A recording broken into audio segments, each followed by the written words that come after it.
Bienvenidos, esta es una edición más de Inspirados, un programa creado para inspirar y en el día de hoy les traigo una entrevista de la mano de una persona que tiene muchísimo que contar y el tema que vamos a compartir hoy es fantástico, así que como no me gusta a mí presentar a la gente, sino que me gusta que la gente se presente a partir de lo que quieran comunicar, bienvenido Francesc. Encantado de estar contigo y de tener esta conversación. Muy bien, pues la temática de hoy, un poco lo que hemos elegido es la escritura como bálsamo para el alma, ¿no? Eh, a mí, en mi experiencia particular, la escritura siempre me ha servido como un medio casi principal de expresión y me ha ayudado muchísimo a saberme expresar y también saberme sanar o trabajar mi creatividad. ¿Cómo conectas tú con la escritura desde este punto de vista?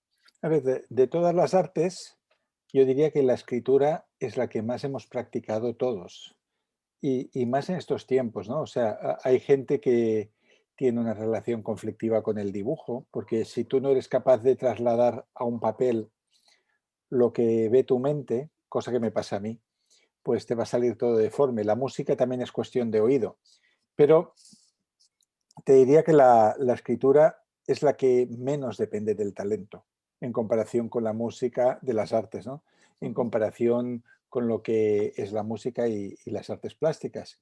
Y que de pequeños todos hemos escrito y que ahora estamos en la era de la escritura, porque cuando se inventaron los teléfonos móviles, los ingenieros pensaban que eran para hablar, pero lo que demuestran los smartphones es que se escribe mucho más que se habla, o sea, es más. Ah, el uso de los WhatsApps, de las redes sociales, de los posts, es mucho más común que no que alguien te llame por teléfono hasta el punto que te piden permiso para llamar por teléfono. Te escriben y te dicen, ¿te puedo llamar? Antes te llamaban directamente. Por lo tanto, estamos en un momento en el que la lengua escrita es omnipresente, lo cual no quiere decir que se escriba mejor ni peor, ¿no?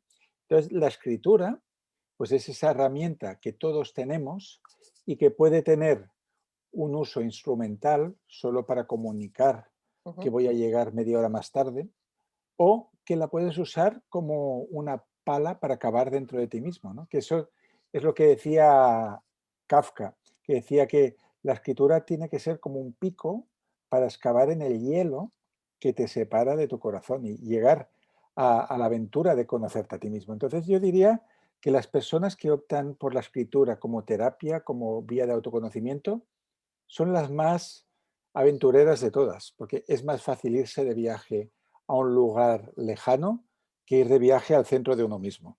Da más miedo, Exactamente. da más miedo.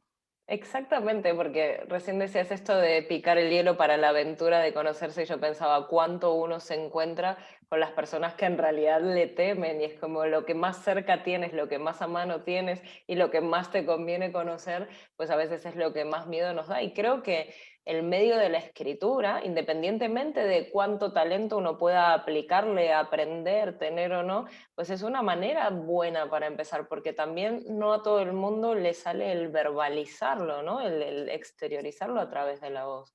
No, no todo el mundo tiene la misma facilidad y eso lo vemos en los bebés. Hay bebés que con un año y pocos meses tienen una enorme capacidad de lenguaje y que empiezan a pronunciar palabras, incluso algunos con menos de 2 años ligan frases, tienen una verbalidad natural, tienen un talento.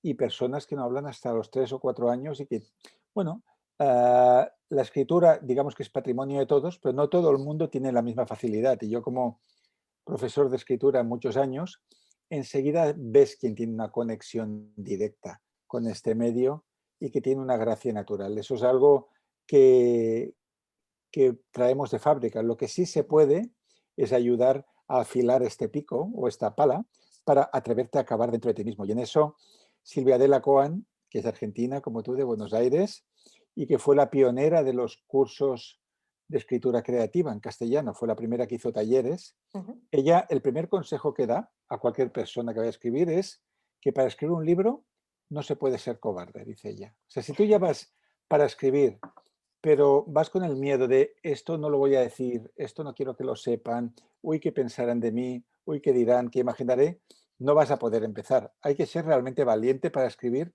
y sacar lo que llevas dentro.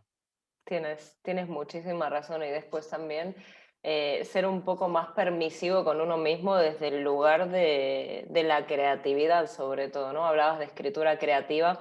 Yo hace un par de años que hago talleres de escritura creativa con una escuela de Barcelona que me gusta mucho y fui de las primeras que contó y que, claro, para mí escribir siempre ha sido algo innato, nunca me lo planteé como si se me daba bien o tenía que pensarlo en un entorno y yo creía que la creatividad se tenía o no se tenía y sin embargo para aquellas personas que creen que escribir pueden no dárseles bien porque no tienen ese don o ese qué, que también hay maneras, ¿no? De fomentar esa creatividad, de encontrar la forma de O hay conducir ese maneras de canal. romper el bloqueo, ¿no? O sea, cuando se habla del Exacto, famoso bloqueo del escritor, no es un bloqueo creativo, porque creativos somos todos. Y ideas hay a millones, estamos rodeados de ideas. Cada vez que tú tienes una conversación, entras en un transporte público, estás en un café o vas por la calle, te llegan ideas, ves personas, oyes conversaciones, te fijas en temas, aparece un cartel de algo raro que, por ejemplo, yo hoy me he despertado mm, con un amigo que me compartía una noticia de que en Inglaterra han robado el conejo más grande del mundo, que es un ostras, conejo que pesa 22 kilos, mide metro 23, casi como un niño de 10 años, y era propiedad de una antigua modelo de Playboy en no sé qué pueblecito de Inglaterra, y que esta mujer ha iniciado una gran campaña para recuperarlo, porque ese conejo necesita una alimentación especial y no sé. Entonces, eso podría ser el inicio de una historia. Entonces, totalmente. ahora te he explicado una un poco bizarra, pero pequeñas historias nos pasan a nosotros, a nuestros compañeros, a nuestros familiares. El mundo está lleno de millones de historias. Es como un campo con miles de mariposas y tú lo que tienes que hacer es capturarlas y traducirlas a un lenguaje lo más universal posible. Quizás lo que se aprende en las escuelas de escritura es a lograr esa universalidad, a conseguir escribir esto que tú tienes dentro, de manera que cualquier persona lo pueda entender. El ideal sería crear una página, una historia, lo que tú estés haciendo, que la pueda leer el dueño del pequeño supermercado pakistaní, el granjero en no sé qué poblado de África o la yuppie de Wall Street, que personas de muy diferente condición, con historia muy distinta detrás de cada uno, tomen ese texto y les resuene y les emocione igual. Eso sería, digamos, el objetivo máximo, ¿no?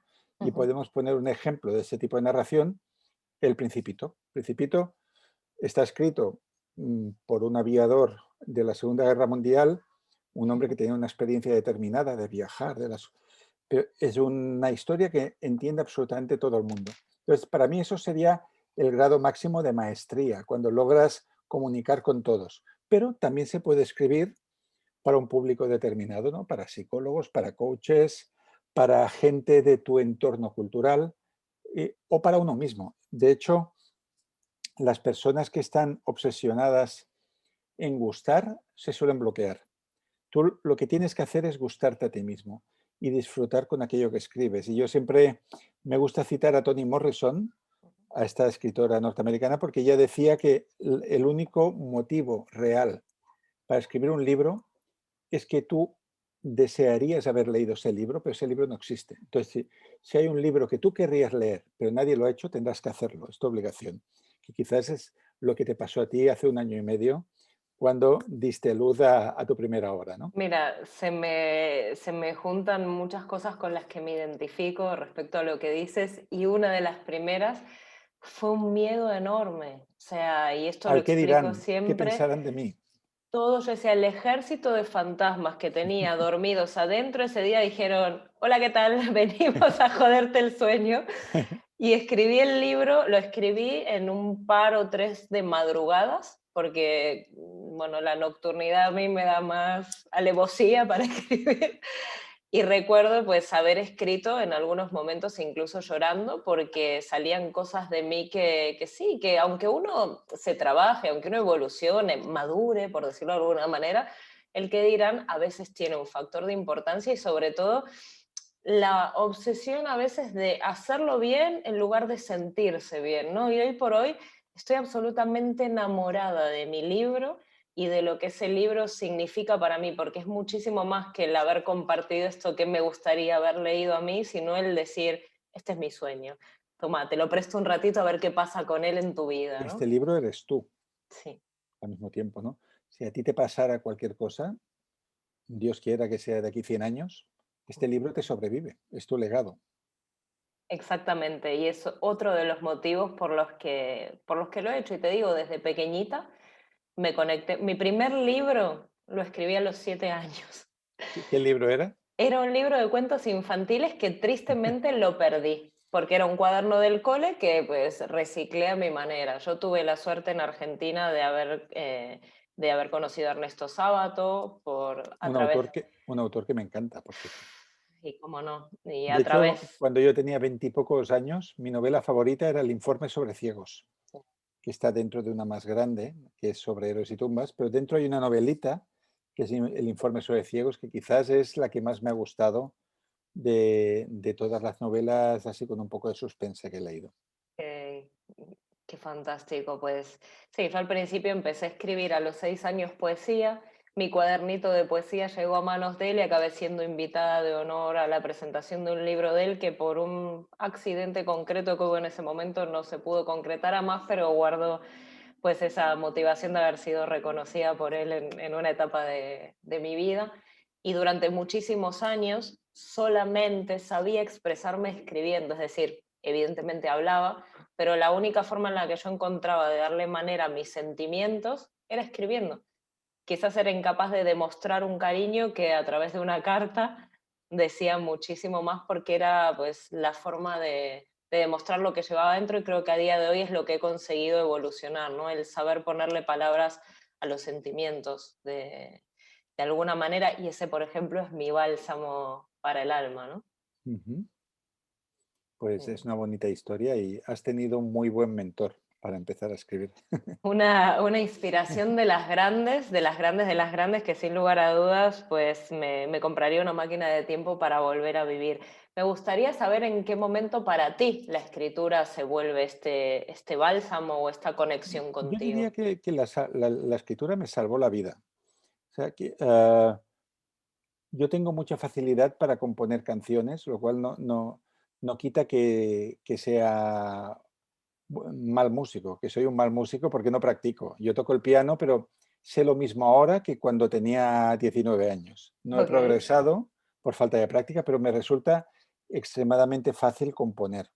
Y escribir, yo creo que es algo que empecé a hacerlo por necesidad a partir de los 9 o 10 años, porque me sentí, para vencer la soledad, porque yo era un niño introspectivo que se sentía muy perdido en el mundo. Mi padre era un ser muy silencioso, que jamás hablaba con nosotros, era un hombre muy tímido, muy embebido en sus lecturas, era un hombre intelectual a su manera, muy culto, hecho a sí mismo, no fue a la universidad.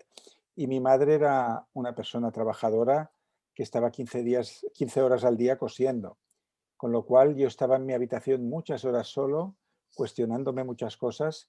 No tenía muchos amigos, casi ninguno, porque tuve la mala suerte.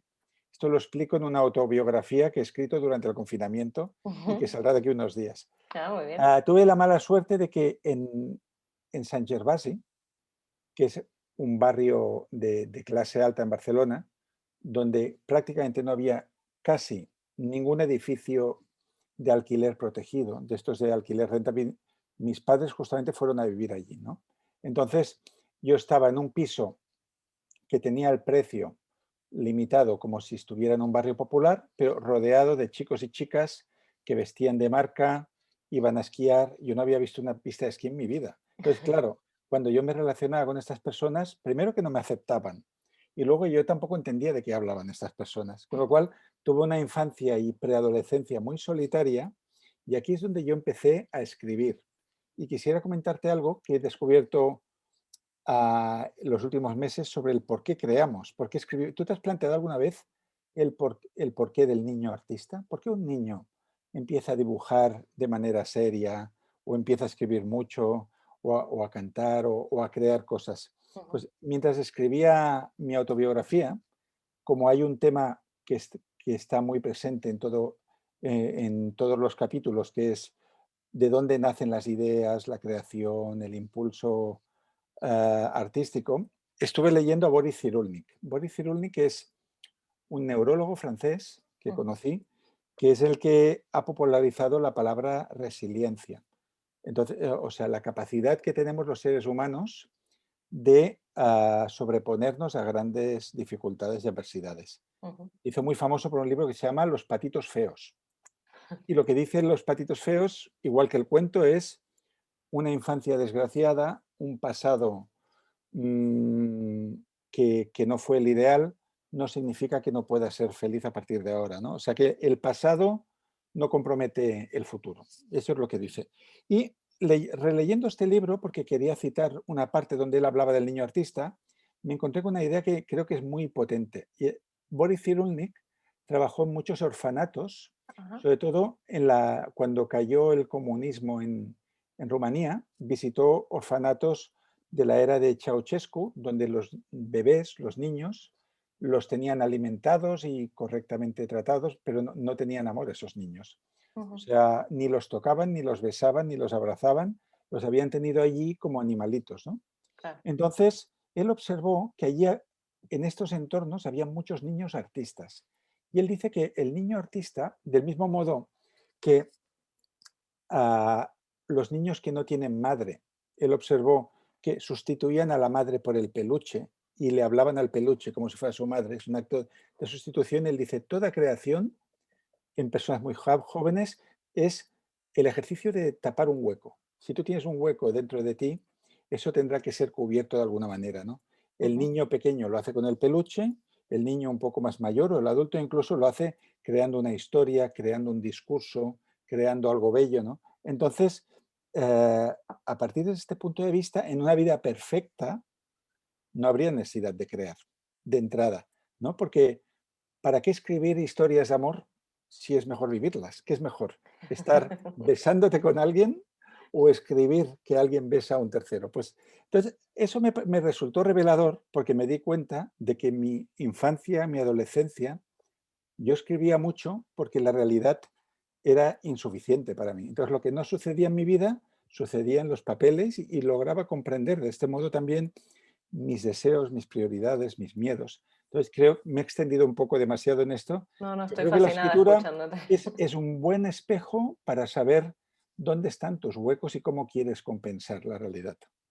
Y si esto lo ligásemos al método de la escritura terapéutica, podríamos también creer que podemos escribir lo que queremos crear en lugar de solo sustituirlo. Sin duda, sin duda. O sea, la palabra escrita tiene muchísima más fuerza que el pensamiento, porque piensa que a lo largo del día, ahora no me acuerdo quién hizo el cálculo, pero alguien calculó que eran decenas de miles de pensamientos que hay Sí. en un día. Ujú. Algunos se quedan, que son normalmente son los más negativos, Sí. persisten y vuelven y nos torturan un poco, y otros pasan un momento por nuestra mente, pero claro, eso no tiene ninguna fuerza, porque es algo que es fluido, que está en movimiento, ¿no? Entonces, tú puedes estar pensando, quiero liberarme de esta mierda de trabajo y, y empezar a vivir mi vida de verdad. Cosa que me pasó a mí cuando yo trabajaba de editor. Ujú. Yo venía del mundo de la enseñanza, estuve unos años trabajando de profesor de alemán en escuelas, luego trabajé como traductor, de ahí me contrataron como corrector, como editor y fui a parar a un lugar donde se practicaba el mobbing y donde la vida ahí era un asco, un horror, humanamente hablando. Ujú. Yo quería salir de ahí, pero estaba en el ámbito de los pensamientos. Y ahora te explico todo esto para que veas la fuerza que puede tener una hoja con 7, 8 líneas. Y una noche que me desperté a las 4 de la madrugada, porque no podía dormir, estaba preocupado, estaba ansioso, no quería ir al trabajo, estuve leyendo un libro de Krishnamurti que se llamaba El libro de la vida, Sí. y en mitad de esa lectura, empoderado, cogí una hoja y empecé a escribir el Manifiesto de Libertades de Francesc Miralles, ¿no? Entonces puse, punto número 1, nadie puede obligarte a ir a esta oficina si tú no quieres esto. Punto número 2, si quieres ser escritor, lo vas a ser porque tienes la capacidad. Y puse toda una serie de cosas y metí la página doblada dentro de ese libro y me olvidé de ello. Estuve trabajando unos meses más, me olvidé totalmente de aquella noche Y un día el editor jefe me dice, oye, hay que hacer una recopilación de textos de amor de autores muy distintos. Entonces teníamos una lista. Entonces allí habían escritores, habían artistas, pintoras, tal. Y él me decía, pero es que nos faltaría alguien, dice, algún pensador más religioso, alguien de la India. Y dije, Krishnamurti. Digo, y tengo un libro que se llama, yo no me acordaba de aquel papel, era mi jefe. Y tengo un libro que se llama El libro de la vida, que creo que hay una sección de amor. Dice, tráemelo que yo mismo voy a seleccionar de ahí. Le traigo el libro y al día siguiente me encuentro el libro encima de la mesa con un post-it que ponía, con la letra de mi jefe, ponía, este libro es muy interesante. Y yo pensé, ¿qué tiene de interesante este libro? Que en aquel momento era muy conocido. Lo abro y me encuentro dentro el Manifiesto de Libertades. Entonces pensé, bueno, ya que el azar ha querido que lo sepa, pues presento mi dimisión. Me fui al despacho y dije, dame 15 días que me voy. Y gracias a haber escrito ese papel, ahora estoy hablando contigo y soy escritor, o si no, seguiría ahí amargado, ¿sabes? Una pregunta, ¿lo tienes ese papel todavía? No, ese papel no sé dónde está porque el libro tampoco sé dónde está. Igual se Ostras, quedó en manos de este señor, ¿no? Pero sería muy gracioso reencontrar, igual algún día aparece. seguro. Mira, así Porque como apareció en tu vida aquella vez, igual igual aparece a que modo de podría remember. ser que algún día aparezca en tus cuentos también, ¿eh? Cruzamos los dedos, cruzamos los dedos. Qué maravilla, mira, es que me encanta porque el motivo de este programa es crear inspiración y hoy por hoy la gente a veces se ve con esa nube gris como la de los dibujitos animados, ¿no? Que parece que solo les va a ellos en la cabeza y quizás son ellos mismos las que se lo están pintando y para mí es inspirar y ver que es eso, es sacar de uno, que no hace falta escribir bonito, sino empezar a No, al contrario. escribir. Mira, yo tengo un gran amigo que se llama Gabriel García de Oro, que tiene una escuela de creatividad y de storytelling. De hecho, su escuela se llama Fantástica, está empezando ahora a crear los primeros cursos y él es el director creativo ejecutivo de Ogilvy, de la agencia de publicidad. Pero aparte de esto, él enseña storytelling y yo un par de veces le organicé un curso para aspirantes a escritores que quizás habían trabajado conmigo para que hicieran una sesión de 4 horas de storytelling con él. Y las dos primeras cosas que recuerdo que él explicaba, que el músculo más importante para la escritura, el culo. Mantener el culo pegado a la silla. Si no lo haces eso, el resto no funciona. O sea, te pueden Paso hablar de la uno. musculatura, de la creatividad, de no sé. Y la segunda cosa, les daba un consejo a los alumnos que es, sed malos. ¿Y qué quiere decir sed malos? Atrévete a hacerlo mal, porque si no, nunca lo harás Claro, bien. Entonces, exacto. si tú, por ejemplo, tienes el deseo de escribir un cuento erótico, pero te sientes ridículo al hacerlo, porque no has leído el género, porque no dominas el lenguaje, porque no tienes experiencia amorosa, yo qué sé, lo que sea, tú escríbelo y haz una bazofia ahí, da igual, lo habrás hecho, ¿no? Entonces, a partir de ahí ya tienes algo con lo que trabajar, ¿no? Porque si no, la procrastinación muchas veces es esperar a que se den las condiciones perfectas para crear algo. Y eso en realidad es una forma de autoboicot, de parálisis. Entonces, tú atrévete a hacer lo que te salga con tus conocimientos y tu técnica de ahora. Y eso será un punto de partida que igual escribes 8 páginas y te vale una. Pues bueno, ya tendrás una página, ¿no? Entonces, el set malos es atrévete a hacer algo mal para poderlo acabar haciendo bien. Correcto, y esto aplica a cualquier tipo de aspecto de la vida, ¿no? Es muy motivador escucharte, para mí también es como una persona que te admira, que sigue tu trabajo. No vamos a hablar de Ikigai. Me alegra mucho porque como he hecho tantos miles de entrevistas sobre Ikigai, hablar de escritura y hablar de autoconocimiento, pues es una novedad y me gustará mucho compartir esta conversación. Sí, para mí es esencial que mis invitados hablen de ellos, es decir, evidentemente tus escritos forman parte de ti, ¿no? Pero me gusta ver eso, qué hay más allá, qué pasó contigo, ¿no? Saber de ese niño que encontró pues ese, tapó ese hueco con la escritura, con la música, cómo hoy puedes explicar esas experiencias y que toda la gente que te pueda ver y escuchar también, pues igual tome las riendas para escribir esos manifiestos. A mí me gusta muchísimo también escribir las cosas que quiero para mí y me hace especial ilusión. Me pasó hace un tiempo dando una clase de coaching que abrí un cuaderno porque digo, ay, voy a buscar un ejercicio tal, y me puse a leer la lista de cosas que me había apuntado que quería conseguir y la mitad ya las había conseguido.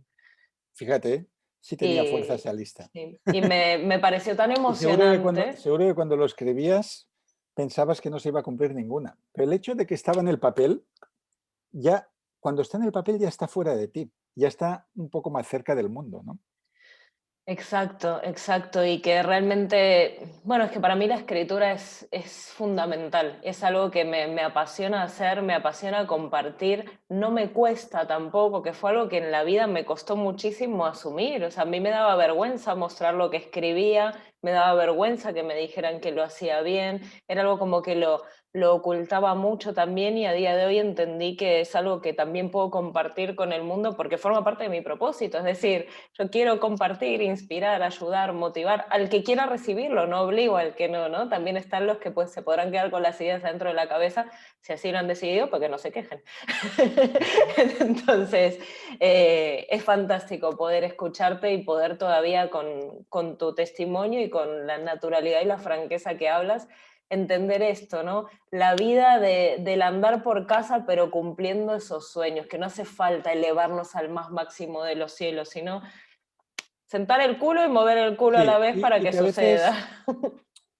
también un problema que hay en muchas personas que quieren iniciar algo es que empiezan la casa por el tejado, ¿no? A mí me ha llegado a venir gente preguntándome qué hacer para ganar el premio para el Planeta. Entonces yo les digo, mira, premio Planeta solo aceptan candidatos que hayan vendido 200.000 ejemplares o más. Si no, no tienes ninguna posibilidad. Entonces, ves pensando cómo vender los primeros 500 ejemplares, quizás, ¿no? A ver, entonces vamos a hacer el camino, ¿no? Vamos a Peldaños. escalarlo un poco, ¿no? Todo esto. Entonces, yo creo que ilusionarte con objetivos pequeños. Mira, yo te diré dónde fue la primera vez que me publicaron y que me hizo mucha ilusión. Y en ese momento yo no tenía ninguna conciencia de ser autor. No lo supe hasta 10 años después. Yo estaba en el instituto, en bachillerato, y seguía siendo un chico así tímido, friki, siempre un poco adoptado por el gamberro de la clase. Esa es una historia de mi vida, ¿no? El gamberro de la clase me adoptaba, me llevaba por el mal camino, pero yo estaba en mis sueños. Entonces, yo escuchaba una radio de Gracia, que era una radio pirata que se llamaba Radio Pica, que era la radio donde se ponían programas de punk, de cosas alternativas, de relatos, de películas, de cosas así de desobediencia civil, no sé. Y había un programa en el cual se leían los relatos de los oyentes, de gente que escuchaba ese programa. Y yo siempre lo escuchaba y me gustaba mucho la voz de la locutora, que se Ujú. hacía llamar Stigmata, como la Stigmata Mater, pero y tenía una voz muy suave, además ponían canciones muy buenas. Entonces yo un día escribí como un cuento en 3 páginas que se llamaba Trilogía de un demente, Oh, me encanta. la historia de un hombre que sale de su casa y se pierde para el mundo, y lo mandé por carta al programa. Y una noche que yo lo estaba escuchando, la Stigmata leyó mi cuento con unas músicas muy bonitas, eligió una música diferente para cada una de las 3 páginas. Yo no, ni siquiera escuchando eso pensé que yo fuera un autor, ¿no? Pero me hizo mucha ilusión. Y eso se transmitió de madrugada y 2 semanas después muchos oyentes pidieron que lo volvieran a poner y lo pusieron por segunda vez. Y Wow. luego lo pusieron por tercera vez. Y ahí, pues para mí era como haber ganado el Oscar. Y de hecho, el director del programa, que era un señor de la radio, que se llamaba Salvatore Picarol, me citó en el bar del Metro de Fontana y quiso conocerme y tomarse un café conmigo y me explicó cosas de su vida y yo era muy Wow. tímido y supongo. Entonces, para mí eso ya era superar todas mis expectativas. Con eso lo que quiero decir es que a veces nos ponemos metas convencionales, ¿no? De lo que pensamos que es el éxito, pero el éxito puede ser algo muy pequeño. El éxito puede ser escribir algo y alegrar la tarde de una persona que está enferma o que está triste, ¿no? Entonces yo creo que hemos de calibrar bien todo esto. Me encanta lo que dices y tienes toda la razón. Cada uno también tiene que definir el concepto de ese éxito que a veces mencionamos sin hacerlo chiquito. Yo siempre digo hacerlo chiquito, pero para tener claro exactamente también hacia dónde queremos ir, Y Francés. tener en cuenta que la gente que pensamos que es exitosa está muy frustrada por otras cosas. Me sorprendió mucho una entrevista que leí. Hay en China un autor de ciencia ficción muy famoso, Ajá. Liu Xiu, no sé, es el autor del El problema de los tres cuerpos. Es Ujú. un hombre que ha hecho una trilogía que uno ya se ha pasado a Netflix, se ha traducido a 30, 40 idiomas, ha vendido millones de ejemplares, y le hacían una entrevista y le decía, ¿usted cómo vive el éxito que está teniendo? Dice, ¿éxito? Dice, yo me considero un auténtico fracasado. Dice, ¿por qué? Dice, porque nunca he conseguido que mi esposa lea mis libros. Es tal cual, es totalmente tal cual, me encanta. Frances, no quiero quitarte mucho tiempo más, me ha encantado compartir este rato contigo y antes de acabar te quiero hacer la pregunta que suelo hacerle a todos mis invitados y me gustaría que nos cuentes a ti qué te inspira. Sí, a mí me inspira la gente, el mundo, las personas sencillas. Entonces, yo creo que si te quedas suficiente tiempo observando algo con transparencia y con amor, vas a tener una gran historia. O sea, a mí me inspira la vida real y la grandeza de las pequeñas cosas. Encantada, pues muchísimas gracias por haberme dado este ratito de tiempo, me ha encantado. Me quedo con un montón de frases que has dicho, espero que la gente reciba lo mismo que he recibido yo o incluso más. Gracias por la labor que haces por Gracias a compartir ti aquello que te gusta hacer. y a por el segundo libro, Venga, pues a por él. doy mi palabra y hasta aquí Inspirados, un programa creado para inspirar. Nos vemos el próximo jueves. Muchas gracias.